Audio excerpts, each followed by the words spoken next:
بینەرانی دەستگای ستاندار سڵاوتان لێبێت ئێستا من لە علی بابانم بەرپرسی دەستگای ستاندار لە ئیداری ڕاپەڕین ئەو باس لە کۆتاییهاتنی دەسەڵاتی ستەمکاران دەدات لە هەرێمی کوردستان و واقعی هەرێمی کوردستان نەمبڕون دەکاتەوە مامۆستا سڵاوت لێ بێگەر بێتێرە دەمەوێت بزانم واقعی ئێستا هەرێمی کوردستان چۆنە و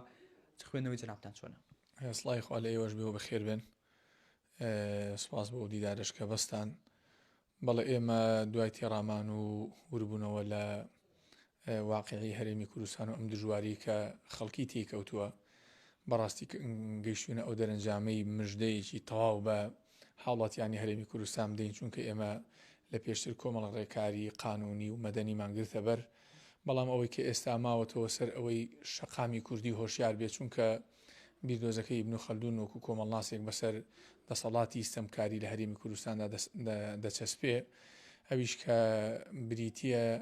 لەوەی کە ئەم دەسەڵاتی هەرێمی کوردستانە لە قیمەی تورفە و خۆشببختی و کەیف و سەفادایە هەم خۆیان هەم بنەماڵەکەیان کە ئیبن خەلدون خوێنەوەی وا بۆ دەکات کە هەر دەسەڵاتێک گەیشت بەو حاڵە و میلەت و گەل و کۆمەلگاکەی فەرامۆش کرد و هەموو شتێکی وەکو سوڵتە و دەسەڵات و پارە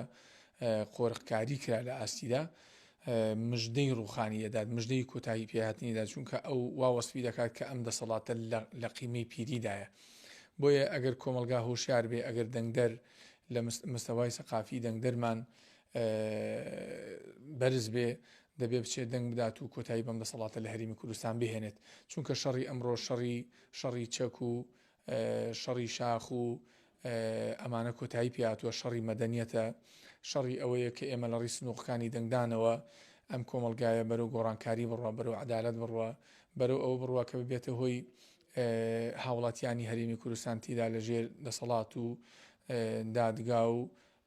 پەرلەمانێکی ئازاد دابژیت. ئەدەمێ پرسیارەوە بکەم، دەنامەت باسی بیردۆزت کرد، بیردۆزەکەی ئیبن خەلدون بەسەر هیچ دیکتاتۆرێک یان دەسەڵاتێکی ستەمکاردا جێبەجێ بووە؟ نمونەی معەمەر قەزافی ئەوانە بەسەر هیچیاندا جێبەجێ بوو؟ بەڵێ ئێمە دەبینین لە ساڵانی ڕابردوودا هەموو ئەم دەسەڵاتانی لە شەرقی ئەوسەد وەکو معەمەر قەزافی، وەکو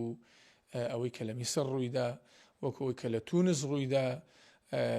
هەموو ئەوانە لە قیمەی خۆشببختیدا بوون، هەموو ئەوانە بوون کە لەسەرەوە دەوڵەمەند و کەسوکاریان لە پۆست و سیادەدا بوون، پارە و داهات و سەروەت و خۆشگوزەرانی هەمووی خۆیان بوو، هاوڵەتەکانیشان لە قیمەی هەژاریدا بوون، لە قیمەی بێکاریدا بوون. بینیمان کە بە چاوی خۆمان ئەوانچیان بەسەر هات و عێراقی خۆشمان کە لەژێر هەیمەنەی دەسەڵاتی بەعسی ستەمکاردا بە چە حاڵێک گەیشت بوو، هەموو شتێک قۆڕکاری بوو لە دەستی خۆی و عودەی و قسەی کوڕیدا بوو، بەڵام ئەو کۆتایی گۆڕانکاریشی جەوهری و گەورە لە عێراقدا ڕوویدا و بەخۆ دەزانی ئێستا لە هەرێمی کوردستان تەبەنی دەسەڵات کەوتۆتە، یاخود دەتوانم بڵێم دەسەڵات کەوتۆتە ژێر هەیمەنە و سەڵتەنەتی دوو بنەماڵە، بە دوو بنەماڵە کۆمەلگایان قۆڕە کردووە، دەسەڵاتیان گەیشتووە، دەسەڵاتیان گەیاندۆ بەوەی کە لە بریەوەی خزمەتی کۆمەلگای پێ بکەن، بەڵکو کۆمەلگای پێدەچەوسێنەوە، خەڵکی پێهەژار دەکەن، خەڵکی پێدەکەنە کۆی لە زۆرمان بیستووە لە شەقامەکان خەڵک هاوار دەکات کە ئێمە کۆی لێ ئەم بنەماڵەیەن، ئێمە بووینەتە داردەستی ئەم بنەماڵەیە. ئەمە ئێستا لە کوردستاندا تەبەنی دەکرێت، بۆیە ئەم کۆمەلگایەی کە لە ڕووی دەسەڵاتەوە گەیشت بەم حاڵی کە ئێستا تێکەوتووە هەرێمی کوردستان بە دڵنیاییەوە لە حاڵی ڕوخانیدایە، بەڵام دەبێت کۆمەلگا هۆشیار بێت، دەنگدەر هۆشیار بێ، ئەگە هۆشیار نەبێ